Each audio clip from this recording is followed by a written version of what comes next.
ನೆನ್ನೆಲ್ಲ ಮೊನ್ನೆ ಕೊಳ್ಳೇಗಾಲದಲ್ಲಿ 5 ಹುಲಿಗಳಿಗೆ ವಿಷಪ್ರಾಶರಾಗಿ ಸತ್ತೋದ್ವಲ್ಲ, ಆ ಸ್ಪಾಟ್ಗೆ ಹೋಗಿದೆ ರಿಪೋರ್ಟಿಂಗ್ ಅಂತ. ಅಲ್ಲಿಂದ ಈ ಸತ್ಯಮಂಗಲ ಇಂದ ಗಾಜನೂರ್ಗೆ ಹೋಗುವಂತ ಜಾಗ, ಅದರ ಇನ್ ಬಿಟ್ವೀನ್ ಈ ಇನ್ಸಿಡೆಂಟ್ ಆಗಿದೆ ಇದು. ಅಲ್ಲಿ ಹೋಗ್ಬೇಕಾದ್ರೆ ಒಂದ್ಸರಿ ಪಾಸ್ ಆದ್ರೆ ನಮಗೆ ನೆಟ್ವರ್ಕ್ ಸಿಗ್ತಾರಲ್ಲ, ವಿಷಲ್ಸ್ ಕಳಿಸ್ಬೇಕು. ಅಲ್ಲಿಗೆ ಊರಿಗೆ ಹೋಗ್ಬಿಟ್ಟು ಗಾಜನೂರ್ಗೆ ಹೋಗ್ಬಿಟ್ಟು ಕೊಪ್ಪ ಹತ್ರ ಹೋಗ್ಬಿಟ್ಟು ನಾವು ಕಳಿಸ್ಬೇಕು. ಹೋಗ್ಬೇಕಾದ್ರೆ ನಾನು ಲೆಫ್ಟ್ ಸೈಡ್ ಅದೊಂದು ಕಪ್ಪು ಕಲ್ಲಿದ್ದು ನೋಡಿದೆ. ಏನೋ ಕಲ್ಲೇನೋ ನೆಟ್ವರ್ಕ್ ಬಿಡು ಅಂತ ಸುಮ್ಮನೆ ಹೋದೆ. ಮೀಡಿಯಂ ಇರಬೇಕು. ವಾಪಸ್ ಬಂದೆ. ಮತ್ತೆ ವಾಪಸ್ ಹೋಗ್ಬೇಕಾದ್ರೆ ಅಲ್ಲಿ ನಿಲ್ಲಿಸ್ಬೇಕು ಅನಿಸ್ತು. ಯಾಕೋ ನಿಲ್ಲಿಸ್ಬಿಟ್ಟು ಹಿಂಗ ಹತ್ರ ಯಾಕೋ ಒಂದ್ ಸ್ವಲ್ಪ ಕಪ್ಪು ಉದ್ದಕ್ಕೆ ಕಲ್ಲು ನೆಟ್ಟಿದ್ರು. ಯಾಕಿದು ಕಾಡಲ್ಲಿ ಈ ತರ ನೆಟ್ಟಿದಾರಲ್ಲ, ಇಲ್ಲಿ ಏನೂ ಇಲ್ಲ ಅನ್ಕೊಂಡು ಹೋಗಿ ನೋಡಿದ್ರೆ ವೀರಪ್ಪನ ಕಾರ್ಯಾಚರಣೆಯಲ್ಲಿ ಮಾತಾಡೋದವ್ರು ಅಂತ ಹರಿಕೃಷ್ಣ ಅವ್ರದ್ದು ಹೆಸರೆಲ್ಲ ಹಾಕ್ಬಿಟ್ಟು ಹಾಕಿದ್ರು. ಎಂತ ವ್ಯವಸ್ಥೆ ಸರ್, ನಾಚಿಕೆ ಆಗ್ಬೇಕು ಸರ್ ನಿಜವಾಗ್ಲು. ಅಂತ ಒಂದು ಹೋರಾಟ ಮಾಡಿ ಸತ್ತಂತವ್ರದ್ದು ಅಲ್ಲಿ ಗಲೀಜು ನಮ್ಗೆ ಹೇಳ್ಕೊಳಕ್ ನಾಚಿಕೆ ಆಗ್ತದೆ. ಬನ್ನಿ ಸರ್, ಈಗ ಹೋಗೋಣ ಇಬ್ರು, ನಾನ್ ಬರ್ತೀನಿ ಸರ್. ಆ ಜಾಗದಲ್ಲಿ ಕಥೆ ನಾನು ಹೇಳ್ತೀನಿ ಕೇಳಿ. ನನ್ನ ಬುಕ್ ಓದಿ ಕೊಳ್ಳೇಗಾಲ ಮತ್ತೆ ಮೈಸೂರಿನ, ಕೊಳ್ಳೇಗಾಲ ಮೈನ್ ಆಗಿ ಕೊಳ್ಳೇಗಾಲದ ಯಂಗ್ಸ್ಟರ್ಸ್ ಎಲ್ಲ ಸೇರ್ಕೊಂಡು ಅಲ್ಲಿ ಒಬ್ರು DYSP ಇದ್ರು. ಅವರೀಗ ನಮ್ಮ ಪೊಲೀಸ್ ಅಕಾಡೆಮಿಯಲ್ಲಿ ಡೈರೆಕ್ಟರ್ ಆಗಿದ್ದಾರೆ, ಅಸಿಸ್ಟೆಂಟ್ ಡೈರೆಕ್ಟರ್ ಆಗಿದ್ದಾರೆ. ಅವರು ಅವಾಗ DYSP ಅಲ್ಲಿ ಇಲ್ಲಿ ಕೊಳ್ಳೇಗಾಲದಲ್ಲಿ. ಅವ್ರ ಹತ್ರ ಹೋಗಿ ಸರ್ ಇಷ್ಟು ನಾನು ಅದರಲ್ಲಿ ಬರ್ದಿದ್ದೀನಿ, ಇವತ್ತು ಅಲ್ಲಿ ಸತ್ತೋದು ಇನ್ಸಿಡೆಂಟ್ಸ್ ಆಗಿದೆ. ಫಾರ್ ಎಕ್ಸಾಂಪಲ್ ಈಗ ಗೋಪಾಲ್ ಹೊಸೂರ್ದು ಇನ್ಸಿಡೆಂಟ್ ಆಯಿತು ಶನಿ ಟೆಂಪಲ್ ಹತ್ರ. ಅಲ್ಲಿ ಪಾಸ್ ಆಗಬೇಕಾದ್ರೆ ಯಾರಿಗೂ ಗೊತ್ತೇ ಇಲ್ಲ ಈ ಜಾಗದಲ್ಲಿ ನಮ್ಮ ಪೊಲೀಸ್ ಅಧಿಕಾರಿಗಳು ತಮ್ಮ ಪ್ರಾಣನಿಗೆ ತ್ಯಾಗ ಮಾಡಿದ್ದಾರೆ ಅಂತ. ಒಬ್ಬಿಬ್ಬರಲ್ಲ 7-8 ಜನ. ಹಾಗೆ ಹೊಗೇನ್ಕಲ್ಲಲ್ಲಿ ಅಲ್ಲಿ 4-5 ಜನ ನಮ್ಮ ಆಫೀಸರ್ಸ್ ಹತ್ರ, ಅಲ್ಲೂ ಗೊತ್ತೇ ಇಲ್ಲ. ಇಲ್ಲೂ ಅಷ್ಟೇ ನಮ್ಮ ಹರಿಕೃಷ್ಣ ಸತ್ತೋದ್ರಲ್ಲ ಆ ಜಾಗದಲ್ಲಿ 10-20 ವರ್ಷ ಆಗ್ಬಿಡ್ತು, 30 ವರ್ಷ ಆಗ್ತಾ ಬಂದ್ಬಿಡ್ತು. ನನ್ನ ಬುಕ್ ಓದಿ ಯಂಗ್ಸ್ಟರ್ಸ್ಗಳು ಯೂನಿಯನ್ ಮಾಡಿ DYSP ಇಟ್ಕೊಂಡು ದುಡ್ಡು ಕಲೆಕ್ಟ್ ಮಾಡಿ ಆ ಗ್ರನೇಟ್ ಇವ್ರನ್ನೆಲ್ಲ ಹಿಡಿದು ನಮ್ಮ DYSPನೂ ಅವ್ರ ಜೋಬಿಗೆ ದುಡ್ಡು ಹಾಕಿದ್ದಾರೆ. ಪಾಪ ಅವರೇ ಮ್ಯಾಕ್ಸಿಮಮ್ ಹಾಕಿರೋದು. ಹಾಕಿ ಆ ಸ್ಮಾರಕನ ಬಿಲ್ಟ್ ಮಾಡಿರೋದು. ನನ್ನನ್ನು ಓಪನಿಂಗ್ ಕರೆಸಿದ್ರು. ನಾನು ಹರಿಕೃಷ್ಣ ಅವ್ರ ಮಿಸಸ್ ಕರ್ಕೊಂಡು ಹೋಗಿದ್ದೆ. ಹರಿಕೃಷ್ಣ ಅವ್ರ ಮಿಸಸ್ಗೆ ನಾನು ಕಾಂಟ್ಯಾಕ್ಟ್ ಅಲ್ಲಿ ಇದ್ದೇನೆ. ಅವ್ರಿಗೆ ಫೋನ್ ಮಾಡಿದೆ. ಆಗ ಅವ್ರು ಹೇಳಿದ್ರು, ಅಶೋಕ್ ಅವ್ರು ತೀರೋಗಿದ್ದಲ್ಲಿಂದ, ನಮ್ಮ ಯಜಮಾನು ತೀರೋಗಿದ್ದು, ನನಗೆ ಆ ಜಾಗ ನೋಡ್ಬೇಕು, ಆ ಜಾಗದಲ್ಲಿ ಪೂಜೆ ಮಾಡ್ಬೇಕಂತ ಆಸೆ ಇದೆ. ನನಗೆ ಒಬ್ರು ಮಾತಾಡ್ಸೋರೇ ಇಲ್ಲ, ನನಗೆ ಹೋಗೋಕ್ಕೂ ಭಯ. ಅದು ಕಾಡು ಒಳಗಡೆ ಬಹಳ 20 ಕಿಲೋಮೀಟರ್ ಇದೆ ರಾಮಾಪುರದಿಂದ. ನಾನು ಬರ್ತೀನಿ ಅಶೋಕ್, ನಾನು ದಯವಿಟ್ಟು ಬರ್ತೀನಿ, ನನಗಲ್ಲಿ ಪೂಜೆ ಮಾಡ್ಬೇಕು. ಎಷ್ಟು ತೀರೋಗಿ 20-25 ವರ್ಷ ಆದ್ಮೇಲೆ ನಾನು ಅವ್ರನ್ನ ಕರ್ಕೊಂಡು ಇಲ್ಲಿಂದ ಬೆಂಗಳೂರಿಂದ ಹೋಗಿ ಅಲ್ಲಿ ಹೋಗಿ ಇದನ್ನೆಲ್ಲ ಓಪನ್ ಮಾಡಿ ಅವತ್ತು ಗಾರ್ಡ್ ಆಫ್ ಆನರ್ ಕೊಟ್ಟು ಅವ್ರು ತೀರೋಗಿದ್ದ ದಿವಸ ಇವ್ರು ಪೂಜೆ ಮಾಡಿದ್ರು ಅಲ್ಲೇ ನಾಗೇಂದ್ರ ಬಾಬು ಅವರೇ. ಒಬ್ಬ IPS ಆಫೀಸರ್ದು ಕತೆ ನಾನು ಹೇಳ್ತಾ ಇರೋದು, ನಾಟ್ ಕಾನ್ಸ್ಟೇಬಲ್ಸ್. ಆಮೇಲೆ ಈಗ ನೋಡಿ, ರಾಮಾಪುರದಲ್ಲಿ 7-9 ಜನಕ್ಕೆ ಗುಂಡಾಕಿ ಸಾಯಿಸಿದ್ರು ರಾಮಾಪುರ ಪೊಲೀಸ್ ಸ್ಟೇಷನ್ ಅಲ್ಲಿ. ಅವರಲ್ಲಿ ಒಬ್ಬ ಮನುಷ್ಯ, ಅವನ ಹೆಸರು ಮರೆತು ಬಿಟ್ಟಿದ್ದೀನಿ, ಅವ್ರ ಮಗ ಅವಾಗ 5-7 ವರ್ಷ. ಸರ್ಕಾರ ಏನ್ ಹೇಳ್ತಂತೆ, ನೀವು ದೊಡ್ಡವರಾದ್ಮೇಲೆ 18 ವರ್ಷ ಆದ್ಮೇಲೆ ನಿಮಗೆ ಸರ್ಕಾರಿ ಕೆಲಸ ಕೊಡ್ತೀವಿ ಅಂತ ಬರ್ಕೊಟ್ಟಿದ್ದಾರೆ, ರೈಟಿಂಗ್ ಅಲ್ಲಿ ಕೊಟ್ಟಿದ್ದಾರೆ ಅವತ್ತಿನ home department principal home secretary. ಪಾಪ ಅವ್ರ ಮಿಸಸ್ ಓದಿಲ್ಲ, ಅವ್ರು ನಾನು ತಗೊಳ್ಳಲ್ಲ ಜಾಬ್, ನನಗೆ ಸಣ್ಣ ಜಾಬ್ ಕೊಟ್ಬಿಡ್ತಾರೆ, ನನ್ನ ಮಗನಿಗೆ ಕೊಡ್ಲಿ ಮುಂದೆ. ಅವನಿಗೆ ಇವತ್ತು 38 ವರ್ಷ ಆಗಿದೆ, ಕೆಲಸ ಕೊಟ್ಟಿಲ್ಲ. ಅವನೇನ್ ಮಾಡ್ದ, ಎಲ್ಲೆಲ್ಲೋ ಪ್ರಯತ್ನ ಪಟ್ಟು ಅಲ್ಲೋಗಿ ಇಲ್ಲೋಗಿ ಅವ್ರ ತಂದೆ ಸತ್ತೋಗಿದ್ದಾರೆ ಪಾಪ. ಅವನ ಮಗು ಆವಾಗ 5-6 ವರ್ಷದವನು, ಹೆಚ್ಚು ಕಮ್ಮಿ 92-93 ಆಗಿದ್ದ ಅದು ಇನ್ಸಿಡೆಂಟ್. 1900 ಇವತ್ತು ಕೆಲಸ ಸಿಕ್ಕಿಲ್ಲ. ಮಂಡ್ಯದಲ್ಲಿ ಸೆಕ್ಯೂರಿಟಿ ಗಾರ್ಡ್ ಆಗಿದ್ದಾನೆ ಇವರೇ. ಅವನೇನ್ ಮಾಡಿದ, ನನ್ನ ಬುಕ್ ಓದ್ಬಿಟ್ಟು ನನಗೆ ಫೋನ್ ಮಾಡ್ದ. ಈಗ ಒಂದು ತಿಂಗಳಿಂದ 2 ತಿಂಗಳಿಂದ, ಸರ್ ನಾನು ನೋಡಿದವ್ರನ್ನೆಲ್ಲ ನೋಡಿದ್ದೀನಿ ಸರ್, ನನಗೀಗ 30-38 ವರ್ಷ ಆಗ್ಬಿಡ್ತು, ನನಗೆ ಕೆಲಸ ಕೊಟ್ಟಿಲ್ಲ ಸರ್. ಅವ್ರ ತಂದೆ ನಮ್ಮ ಇಲಾಖೆಗೆ ಪ್ರಾಣ ಕೊಟ್ಟಿದ್ದಾರೆ ನಾಗೇಂದ್ರ ಬಾಬು, ಮಗನಿಗೆ ಕೆಲಸ ಕೊಟ್ಟಿಲ್ಲ. ನಾನು ಎಲ್ಲೆಲ್ಲಿಂದ ಪ್ರಯತ್ನ ಪಡ್ತಾ ಇದ್ದೀನಿ. ಅದು ಇವಾಗ ಏನಾಗಿದೆ, ಗೌರ್ಮೆಂಟ್ ಕೋರ್ಟ್ಗೆ ಹೋಗಿ ಅದಕ್ಕೆ ಇದಕ್ಕೆ ಹೋಗ್ಬಿಟ್ಟಿದೆ, KT ಹೋಗ್ಬಿಟ್ಟಿದೆ. ಇವಾಗ ಕೋರ್ಟ್ನವರು ಕ್ಯಾಟ್ಗೆ ಹಾಕಿದಾರಂತೆ. ಅಲ್ಲಿ ಯಾರನ್ನ ಕೋರ್ಟಲ್ಲಿ ಇದೆಯಲ್ಲ ಅಂತ ಈಗ ನೋಡಿದೆ ನಾನು. ಮೊನ್ನೆ ಅರಣ್ಯ ಮಿನಿಸ್ಟ್ರು ಏನೋ ಹೇಳಿದ್ರು, ಅವರಲ್ಲಿ ಯಾರಾದರೂ ಇದು ಸಿಕ್ಕಿಲ್ಲ. ಅಟ್ಲೀಸ್ಟ್ ಈ ಹುಡುಗನಿಗೆ ಒಂದು ಕೆಲಸ ಕೊಡಬೇಕಲ್ಲ ಪಾಪ. ಅವ್ರ ತಂದೆ ಪ್ರಾಣ ಕೊಟ್ಟಿದ್ದಾರೆ, ಆ ಮಗು ಆವಾಗ ಇವನು. ಅವ್ರ ತಾಯಿ ಎಷ್ಟು ಕಷ್ಟಪಟ್ಟು ಮಗುನ ದೊಡ್ಡವರು ಮಾಡಿರ್ಬೋದು. ಏನಾಗಿದೆ ನನ್ನ ಪ್ರಕಾರ, ಹೋಮ್ ಮಿನಿಸ್ಟ್ರು ಇದನ್ನೆಲ್ಲ ಇಂಟ್ರೆಸ್ಟ್ ತಗೊಳ್ಬೇಕು, ನೋಡಬೇಕು. ನಾವು ಕಾನ್ಸ್ಟೇಬಲ್ ಇಂದ ಕೆಲಸ ಮಾಡೋರು ಅಪ್ ಟು ಇನ್ಸ್ಪೆಕ್ಟರ್ ಎಷ್ಟು ಕಷ್ಟದಲ್ಲಿ ಕೆಲಸ ಮಾಡುತ್ತೀವಿ, ನಮ್ಮ ಬಗ್ಗೆ ಅವರು ಕಾಳಜಿ ತೋರಿಸಲಿಲ್ಲ ಅಂದ್ರೆ ಮುಂದೆ ಯಾರಿಗೂ ಇಷ್ಟ ಪ್ರೀತಿ ಇರುತ್ತೆ. ಸರ್, ಇವತ್ತು ನೋಡಿ, ಜನಗಳಿಗೆ ಒಂದು ಕ್ಯೂರಿಯಾಸಿಟಿ ಅಂತೂ ಇದ್ದೇ ಇರುತ್ತೆ. ಅವಾಗ ಏನಾಗಿತ್ತಪ್ಪ ಅಂತ ಹೇಳಿ.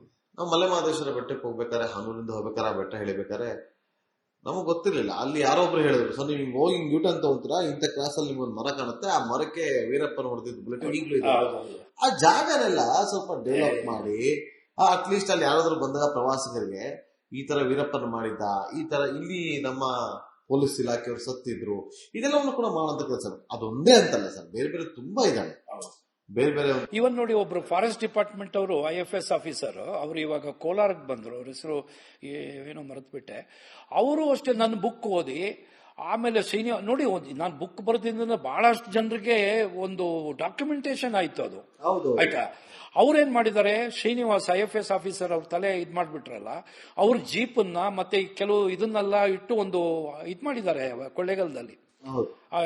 ಆ ಜೀಪ್ನ ರಿಪೇರಿ ಮಾಡಿಸಿ ಡಿಪಾರ್ಟ್ಮೆಂಟ್ ಇಂದ ತಂದು ನಮ್ಮವ್ರಿಗೆ ಹಿಂದೆ ಮಾಡಿದವರದು ಒಂದು ನೆನಪೇ ಇಲ್ಲ, ಮತ್ತೆ ಮುಂದಿನ ಪೀಳಿಗೆಗೆ ಈಗ ಆಯ್ತು ಅನ್ನೋದೇ ಗೊತ್ತಾಗೋದಿಲ್ಲ ಅಲ್ವೇ? ಹೌದು ಸರ್, ಹೌದು. ಬಹಳ ಬೇಸರ ಆಗುತ್ತೆ. ಇರ್ಲಿ ಸರ್, ನೋಡೋಣ. ನಿಮ್ಮ ಈ ಒಂದು ಬುಕ್ಕಿಂದ ಎಷ್ಟೋ ಇದಾಗಿದೆ ಅಂದ್ರೆ, ಈ ಒಂದು ಇಂಟರ್ವ್ಯೂ ಅಂದ್ರೆ ಕೂಡ ಒಂದು ಸರ್ಕಾರ ಸ್ವಲ್ಪ ಎಚ್ಚೆತ್ತುಕೊಳ್ಳುವಂತ ಕೆಲಸವನ್ನ ಮಾಡಲಿ. ಇಲ್ಲ, ನಾನು ಒಂದು ಹೇಳ್ತೀನಿ ಇವರೇ, ನನ್ನ ಮಾಧ್ಯಮದ ಮೂಲಕ ಹೇಳೋದು, ರಾಜಕೀಯದವ್ರನ್ನ ನಾವು ಬರೀ ಬೈದು ಪ್ರಯೋಜನ ಇಲ್ಲ. ಎಲ್ಲಾ ರಾಜಕೀಯದವರು ಕೆಟ್ಟವರಲ್ಲ, ಒಳ್ಳೆಯವರು ಇದ್ದಾರೆ. ಏನೋ ಪರಿಸ್ಥಿತಿ ಅಥವಾ ಈ ಒತ್ತಡಗಳಿಂದ ಏನೋ ಒಂದು ಮಾಡ್ತಿರ್ಬೋದೋ ಏನೋ ಗೊತ್ತಿಲ್ಲ. ಬಟ್ ಅವ್ರು ಇಷ್ಟು ಯೋಚನೆ ಮಾಡಬೇಕು. ಕೆಲವು ರಿಟೈರ್ಡ್ ಆಗಿರೋ ಆಫೀಸರ್ಸ್ಗಳು, ಅದರಲ್ಲಿ ಸ್ವಲ್ಪ ಒಳ್ಳೆ ಆಫೀಸರ್ಸ್ ಬಹಳ ಜನ ಇದ್ದಾರೆ. ಅವರು ಇವತ್ತು ಎಲೆಮರೆ ಕಾಯಾಗಿ ಹೋಗ್ಬಿಟ್ಟಿದ್ದಾರೆ. ಅವ್ರನ್ನೆಲ್ಲ ಕರೆಸಿ ಒಂದ್ಸರಿ ಒಂದು ಅರ್ಧ ದಿವಸ, ಒಂದು ಸ್ವಲ್ಪ ಫ್ರೀ ಇದ್ದಾಗ ಅರ್ಧ ದಿವಸ ಏನು ನಿಮ್ಗಳದ್ದು ಏನು ಅನ್ಸುತ್ತೆ, ನಮ್ಮ ಇಲಾಖೆನಲ್ಲಿ ಇಂಪ್ರೂವ್ ಮಾಡಬಹುದು, ಅಥವಾ ಯಾರಿಗೂ ತೊಂದರೆಗಳಾಗಿದೆ, ಅವ್ರಿಗೇನು ಸಿಕ್ಕಿಲ್ಲ, ಅಥವಾ ಈಗ ಪೊಲೀಸ್ ಇಲಾಖೆ ಮೇಲೆ ಒಳ್ಳೆ ಇಮೇಜ್ ಬರ್ಬೇಕಂದ್ರೆ ಏನು ಮಾಡಬೇಕು ಅಂತೇಳಿ ಒಂದು ಡಿಸ್ಕಷನ್ ಮಾಡಬೇಕಲ್ಲ ನಾಗೇಂದ್ರ ಬಾಬು ಅವರೇ. ಈಗ ಹೊಸಬರು ಬಂದವ್ರಿಗೆ ಹಳೆ ಅಧಿಕಾರಿಗಳು, ಈಗ ನಾನು ಹೇಳ್ತೀನಿ ನೋಡಿ, ಮೊದಲು ಹೋಮ್ ಮಿನಿಸ್ಟರ್ಗಳಿದ್ರು, ಎಂತೆಂತ ಬಿ ರಾಚಯ್ಯ ಅಂತಿದ್ರು. ಎಷ್ಟು ಒಳ್ಳೆ ಹೋಮ್ ಮಿನಿಸ್ಟರ್ ಗೊತ್ತಾ ಅವರೆಲ್ಲ, ಬಹಳ ಒಳ್ಳೆ, ಬಹಳಷ್ಟು ಹೋಮ್ ಮಿನಿಸ್ಟರ್ಗಳು ತುಂಬಾ ಒಳ್ಳೆಯವರು ಇದ್ರು. ಕೆಲವ್ರಿಗೆ ಹೋಮ್ ಮಿನಿಸ್ಟರ್ ಪೋರ್ಟ್ಫೋಲಿಯೋನೇ ಇಷ್ಟ ಆಗೋದಿಲ್ಲ, ಅದೇನೋ ಅಂತ ನನಗೂ ಗೊತ್ತಾಗೋದಿಲ್ಲಪ್ಪ. ಬಟ್ ಪೊಲೀಸ್ ಇಲ್ಲ ಅಂತ ಹೇಳಿದ್ರೆ ಏನಾಗ್ಬೋದು ಅಂತ ಯೋಚನೆ ಮಾಡಿ ನೋಡೋಣ. ಹಳೆ ಅಧಿಕಾರಿಗಳನ್ನ ಕರೆಸಿ ಒಂದು ಮೀಟಿಂಗ್ ಮಾಡಿ ಅವ್ರಗಳಿಂದ ಒಂದು ಫೀಡ್ಬ್ಯಾಕ್ ತಗೊಂಡು ಇಲಾಖೆನಲ್ಲಿ ಎಲ್ಲಿ ಸ್ವಲ್ಪ ಸರಿ ಮಾಡಬಹುದು, ಮತ್ತೆ ಪಬ್ಲಿಕ್ಗೆ ಪೊಲೀಸ್ ಬಗ್ಗೆ ಹೇಗೆ ಒಳ್ಳೆ ಇಮೇಜ್ ಬರ್ಬೋದು ಅನ್ನೋದ್ರ ಬಗ್ಗೆ ನಿಮ್ಮ ಮಾಧ್ಯಮ ನೋಡಿ ಒಂದು ಒಳ್ಳೆ ಕೆಲಸ ಮಾಡ್ತಾ ಇದನ್ನು ಅಟ್ಲೀಸ್ಟ್ ನೋಡಿದವರು, ನಮ್ಮ ರಾಜಕೀಯದವರು ಇಂಟ್ರೆಸ್ಟ್ ತಗೊಳ್ಬೇಕು. ಬೇರೆ ಎಲ್ಲರನ್ನೂ ಇವತ್ತು ರಿಟೈರ್ಡ್ ಆದ್ಮೇಲೆ ಅವ್ರು ಎಲ್ಲಿ ಹೋದ್ರು ಅಂತಾನೆ ಗೊತ್ತಿಲ್ಲ, ಹಂಗಿಟ್ಬಿಟ್ರೆ ಹೇಗಾಗುತ್ತೆ ಅಲ್ವೇ? ಇದು ಖಂಡಿತ. ಪೊಲೀಸ್ ಇಲಾಖೆ ಬಹಳ, ನಾನು ಪುನಃ ಹೇಳ್ತೀನಿ ನೋಡಿ, ಪವಿತ್ರವಾದ ಪೊಲೀಸ್ ಇಲಾಖೆ ಇಲ್ಲ ಅಂದ್ರೆ ಬಹಳ ಕಷ್ಟ ಆಗ್ಬಿಡುತ್ತೆ ಇವರೇ. ಬಹಳ ಪ್ರತಿಯೊಬ್ಬರು ರಾತ್ರಿ ಮನೆಯಿಂದ ಹೊರಗಡೆ ಬರಕ್ಕಾಗೋದಿಲ್ಲ, ಆ ತರ ಆಗ್ಬಿಡುತ್ತೆ. ಒಬ್ರು ಪೊಲೀಸ್ ಇಲಾಖೆಯಲ್ಲಿ ಟೈಗರ್ ಅಂತೇಳಿ ಗುರುತಿಸ್ಕೊಂಡು ಇಷ್ಟೆಲ್ಲ ಹೆಸರು ಮಾಡಿದ್ರಿ. ನೀವು ಹೆಸರು ಮಾಡಿದ್ದಕ್ಕೆ ಕೆಲಸ ಮಾಡಲಿಲ್ಲ, ನಿಮ್ಮ ಕೆಲಸದಿಂದ ನಿಮ್ಗೆ ಹೆಸರು ಬಂದಿತ್ತು. ವೀರಪ್ಪನ್ ಆಪರೇಷನ್ ಆಗಿರ್ಬೋದು, ಬೆಂಗಳೂರಲ್ಲಿ ಕೋಳಿ ಫಯಾಜ್ ಇಂದ ಹಿಡಿದು ಕೊತ್ವಾಲ್ ರಾಮಚಂದ್ರ, ಜಯರಾಜರ್ಗೂ ಕೂಡ ನೀವೆಲ್ಲರೂ ಕೂಡ ನೋಡ್ಕೊಂಡ್ ಬಂದಿದ್ರಿ. ಶಂಕರ್ ಬಿದ್ರಿ ಅಂತವ್ರ ಹಂಡ್ರಲ್ಲಿ ಕೆಲಸವನ್ನ ಮಾಡಿದ್ರಿ. ಸೊ ಇದೆಲ್ಲವನ್ನ ನೋಡಿದಾಗ ಪೊಲೀಸ್ ಇಲಾಖೆಯಲ್ಲಿ ಇವತ್ತು ಬದಲಾವಣೆಗಳು ಬೇಕು ಅಂತ ಅನ್ಸುತ್ತಾ? ಅವತ್ತಿನ ಇದು ಒಂಥರ ಏನಾಗಿದೆ, ಡಿಫರೆಂಟ್ ಫೇಸ್ಗೆ ಹೋಗ್ತಾ ಇದೆ ಪೊಲೀಸ್ ಇಲಾಖೆ. ಅದನ್ನ ಪುನಃ ರಿವೈವ್ ಮಾಡಬೇಕು, ಎಲ್ಲಿ ಹಾದಿ ತಪ್ತಾ ಇದೆ. ಮತ್ತೆ ಅದನ್ನ ಜಿನೈನಾಗಿ ಯೋಚನೆ ಮಾಡಲಿ. ಎಲ್ಲ ಬೇರೆ ಯಾವುದೇ ರಾಜಕೀಯನ ತರಬಾರ್ದು, ಇದರಲ್ಲಿ ಜಾತಿ ತರಬಾರ್ದು, ಹಣ ತರಬಾರ್ದು. ಯಾಕೆಂದ್ರೆ ಪಬ್ಲಿಕ್ಗೆ ಪುನಃ ಪೊಲೀಸ್ ಇಲಾಖೆ ಬಗ್ಗೆ ಒಳ್ಳೆ ಅಭಿಪ್ರಾಯ ತರಕ್ಕೆ ಖಂಡಿತ ಈ ರಾಜಕೀಯದವರು ಇಂಟ್ರೆಸ್ಟ್ ತಗೊಳ್ಬೇಕಾಗುತ್ತೆ. ಕಳೆದಾಗಿ ಹೇಳೋದು ಬಯಸ್ತೀರಿ ಅಶೋಕ್ ಸರ್? ನಾನು ಇಷ್ಟೇ ಹೇಳೋದು, ಒಂದು, ಈಗ ನೀವು ಹೇಳ್ದಂಗೆ ಸಬ್ ಇನ್ಸ್ಪೆಕ್ಟರ್ ಸೇರುವಾಗಲೇ ಒಂದು ಬಹಳ ಒಂದು ಕೆಟ್ಟ ವಿಚಾರ ಆಗಿ ಪೊಲೀಸ್ ಇಲಾಖೆ ಮೇಲೆ ಬಹಳ ಕೆಟ್ಟ ಹೆಸರು ಬಂದ್ಬಿಡ್ತು. ಅದನ್ನು ನನಗೂ ನೋಡಿ ಬಹಳ ಆಶ್ಚರ್ಯ ಆಯ್ತು. ಯಾಕೆಂದ್ರೆ ಆ ಸಿಲೆಬಸ್ ಎಲ್ಲ ಮಾಡಿದವರು ನಮ್ಮ ಕೆಲವು ಹಿರಿಯ ಅಧಿಕಾರಿಗಳಲ್ಲಿ. ಅದು ಯಾಕೆಂದ್ರೆ ಮೊದಲು ಸ್ವಲ್ಪ ಇದಿತ್ತು. ಮುಂಚೆ ಎಲ್ಲ ನಾವು ಸಬ್ ಇನ್ಸ್ಪೆಕ್ಟರ್ ಹೋಗಿ ನಾವು ಪೊಲೀಸ್ ಇಲಾಖೆಗೆ ಹೋಗ್ಬೇಕು ಅಂದ್ರೆ ಏನ್ ಮಾಡ್ತಾ ಇದ್ವಿ, ಪುಸ್ತಕಗಳನ್ನ ಓದ್ತಾ ಇದ್ವಿ, ಜನರಲ್ ನಾಲೆಡ್ಜ್ ಇಂಪ್ರೂವ್ ಮಾಡ್ಕೊತಾ ಇದ್ವಿ, ಬೆಳಗ್ಗೆ 6 ಕಿಲೋಮೀಟರ್ 7 ಕಿಲೋಮೀಟರ್ ಓಡ್ತಾ ಇದ್ವಿ, ಫಿಸಿಕ್ಸ್ ನ ಫಿಟ್ ಮಾಡ್ಕೊಳ್ತಾ ಇದ್ವಿ. ಆದ್ರೆ ಈಗ ಎಷ್ಟು ಒಡವೆ ಹಣ ಇಡಬೇಕು, ಯಾರ ಹತ್ರ ಸಾಲ ಮಾಡಬೇಕು, ಜಮೀನು ಅಡ ಇಡಬೇಕಾ, ಈ ತರದ್ದು ಏನು ಬೇಡ ನಾಗೇಂದ್ರ ಕುಮಾರ್. ಈಗ ನೋಡಿ 545 ಜನ ಸಬ್ ಇನ್ಸ್ಪೆಕ್ಟರ್ನ ಸೆಲೆಕ್ಟ್ ಮಾಡಕ್ ಹೋಗಿ ಒಂದು ಸ್ಕ್ಯಾಂಡಲ್ ಆಗ್ಬಿಡ್ತು, ಅದು ನಿಂತೋಯ್ತು. ಆಮೇಲೆ ಸ್ವಲ್ಪ ವರ್ಷ ಕೋರ್ಟ್ಗೆ ಹೋದ್ರು, ಅಲ್ಲಿ ಹೋಗಿ ಎಲ್ಲ ಹಾಗೆ ಪುನಃ ಒಂದು ರಿಕ್ರೂಟ್ಮೆಂಟ್ ಕಮಿಟಿ ಮಾಡಿ ಈಗ 405 ಜನನೇನೋ ಇದ್ ಮಾಡಿದ್ದಾರೆ. ಇವತ್ತು ಅವ್ರಿಗೆ ಎಲ್ಲ ಆಗಿದೆ, ಅವ್ರಿಗೆ ಆರ್ಡರ್ ಕೊಟ್ಟಿಲ್ಲ. ಇದಕ್ಕೇನ್ ಹೇಳ್ತೀರಾ ನೋಡಿ ನೋಡೋಣ. ನಮ್ಮ ಪೊಲೀಸಲ್ಲಿ ಏನಾಗಿದೆ ಗೊತ್ತಾ, ನೀವು ಪ್ರತಿ ವರ್ಷ 75 ಸಬ್ ಇನ್ಸ್ಪೆಕ್ಟರ್ಗೆ ತಗೊಳ್ತಾ ಇದ್ರು ಪ್ರತಿ ವರ್ಷ. ಈ ಎಮರ್ಜೆನ್ಸಿ ಆದಾಗ ಒಂದು ವರ್ಷ ಬಿಟ್ಟೋಯ್ತು. ಸೊ ಎಮರ್ಜೆನ್ಸಿ ಆದಾಗ ಪೊಲೀಸ್ ಇಲಾಖೆ ಮೇಲೆ ಕೆಟ್ಟ ಅಭಿಪ್ರಾಯ ಬಂದಿದ್ದಕ್ಕೆ ಒಂದು ಧರ್ಮವೀರ್ ಕಮಿಷನ್ ಮತ್ತೆ ಬೇರೆ ಇನ್ನೊಂದು ಯಾವುದೋ ಒಂದು ಕಮಿಷನ್ ಮಾಡಿ ಒಳ್ಳೆ ಪೊಲೀಸ್ ಸಬ್ ಇನ್ಸ್ಪೆಕ್ಟರ್ ಸೆಲೆಕ್ಟ್ ಮಾಡಬೇಕು ಅಂತ ನಮ್ಮ ಬ್ಯಾಚ್ 200 ಜನ ಸೆಲೆಕ್ಟ್ ಮಾಡಿದ್ರು. ಅದಕ್ಕೆ ಹೇಳಿ ನಾನು 27 ರೂಪಾಯಿ ಸಬ್ ಇನ್ಸ್ಪೆಕ್ಟರ್ ಹೇಗಾದೆ ಅಂದ್ರೆ ಆ ಎಮರ್ಜೆನ್ಸಿ ಬಂದಿರೋದ್ರಿಂದ ನಮ್ಗೆ ಒಳ್ಳೇದಾಯ್ತು. ಸೊ ಅದಾದ್ಮೇಲಿಂದ ಪುನಃ ಮಧ್ಯ ಕೈ ಕೊಡ್ತಾ ಬಂತು. ನಿಮಗೆ ಸಬ್ ಇನ್ಸ್ಪೆಕ್ಟರ್ಸ್ ಏನಾಗುತ್ತೆ, ಅವರು ಪ್ರಮೋಷನ್ ಹೋಗ್ತಾ ಇರ್ತಾರೆ. ಪ್ರಮೋಷನ್ ಆಗಿದ ತಕ್ಷಣ ಇಲ್ಲಿ ವೇಕೆನ್ಸಿ ಫಾರ್ಮೇಶನ್ ಆಗ್ಬಿಡುತ್ತೆ. ಫಿಲಪ್ ಮಾಡಲಿಲ್ಲ ಅಂದ್ರೆ ಆಮೇಲೆ ಬಹಳ ಕಷ್ಟ ಅದನ್ನ ಪುನಃ ಇದು ಮಾಡೋದಕ್ಕೆ. ಈಗ ನೋಡಿ 405 ಜನ ಸಬ್ ಇನ್ಸ್ಪೆಕ್ಟರ್ಗಳಿಗೆ ಎಲ್ಲ ಆಗಿದೆ, ಆರ್ಡರ್ಸ್ ಕೊಟ್ಟಿಲ್ಲ. ಅವ್ರು ಯಾರ್ಯಾರೋ ಕಡೆಯಿಂದ ಪ್ರೆಷರ್ ಇಲಾಖೆ ಮೇಲೆ ಬಿದ್ದು ಅವ್ರನ್ನ ತೊಗೊಂಡು ಬೇಗ ಟ್ರೈನಿಂಗ್ ಕಳಿಸ್ಬೇಕು. ಅದು ಬಿಟ್ಬಿಟ್ಟು ಸೆಲೆಕ್ಟ್ ಆದವರೇ ಹೋಗಿ ಅವ್ರ ಕೈಕಾಲು ಹಿಡಿಯಂತ ಪರಿಸ್ಥಿತಿ ತಂದಿದಾರಲ್ಲ. ಇದಕ್ಕೇನು ಹೇಳ್ತೀರ ರಾಜಕೀಯದವರಿಗೆ? ಇದರಿಂದ ದಯವಿಟ್ಟು ನೋಡಿ, ಇದು ಯಾರು ಸಂಬಂಧಪಟ್ಟ ಇವರಿದ್ದಾರಲ್ಲ ಅವರು ಅದನ್ನ ಬೇಗ ಮಾಡಿ ಅವ್ರಿಗೆ ಅಪಾಯಿಂಟ್ಮೆಂಟ್ ಕೊಟ್ಟು ಟ್ರೈನಿಂಗ್ ಕಳಿಸಿ ಇಮಿಡಿಯೇಟ್ ತರಿಸ್ಬೇಕು ಬೆಂಗಳೂರಿಗೆ. ಇಲಾಖೆ ನೋಡಿ, ಪೊಲೀಸ್ ಇಲಾಖೆ ಮಾತ್ರ ಇಲ್ಲ ಅಂದ್ರೆ ನೀವು ಯೋಚನೆ ಮಾಡಕ್ಕೆ ಆಗೋದಿಲ್ಲ. ಅದರಿಂದ ಆ ಪೊಲೀಸ್ ಇಲಾಖೆ ಬಗ್ಗೆ ಬಹಳಷ್ಟು ಕಾಳಜಿ ವಹಿಸಬೇಕು ಅಂತ ನಾನು ಲಾಸ್ಟ್ಗೆ ಹೇಳ್ತೇನೆ. Thank you so much Ashok sir. ನಮ್ಮೊಂದಿಗೆ ಇಷ್ಟುವರೆಗೂ ಮಾತಾಡಿ ಒಂದಷ್ಟು ವಿಚಾರವನ್ನು ಹಂಚಿಕೊಂಡಿದ್ರೆ ಇದರಿಂದ ಒಂದು ಒಳ್ಳೆ ಸಂದೇಶ ಹೋಗಿದೆ ಅಂತ ನಾನು ಕೂಡ ಬಯಸ್ತೀನಿ.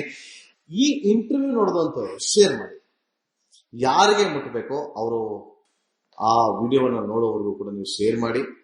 ಕಾರಣ ಇಷ್ಟೇ, ವ್ಯೂಸ್ಗೋಸ್ಕರ ನಾನು ಕೇಳ್ತಾ ಇಲ್ಲ. ಇವತ್ತು ಪೊಲೀಸ್ ಇಲಾಖೆಯ ಸಿಬ್ಬಂದಿಗಳು, ಅಧಿಕಾರಿಗಳಿಗೆ ಈ ಒಂದು ವಿಡಿಯೋ ಸಹಾಯ ಆಗ್ಲಿ, ರಾಜಕಾರಣಿಗಳು ಎಚ್ಚೆತ್ತುಕೊಳ್ಳಲಿ, ಅಲರ್ಟ್ ಆಗ್ಲಿ, ಯಾವುದೇ ಲಂಚಾವತಾರ ಇಲ್ಲದೆ ಟ್ರಾನ್ಸ್ಫರ್ ದಂಧೆ ನಿಲ್ಲಲಿ ಅನ್ನೋದೇ ನಮ್ಮ ಆಶಯ. Thank you so much once again sir. ನೋಡ್ತಾ ಇರಿ ರಿಪಬ್ಲಿಕ್ ಕನ್ನಡ, ಇದು ನಿಮ್ಮ ಧ್ವನಿ.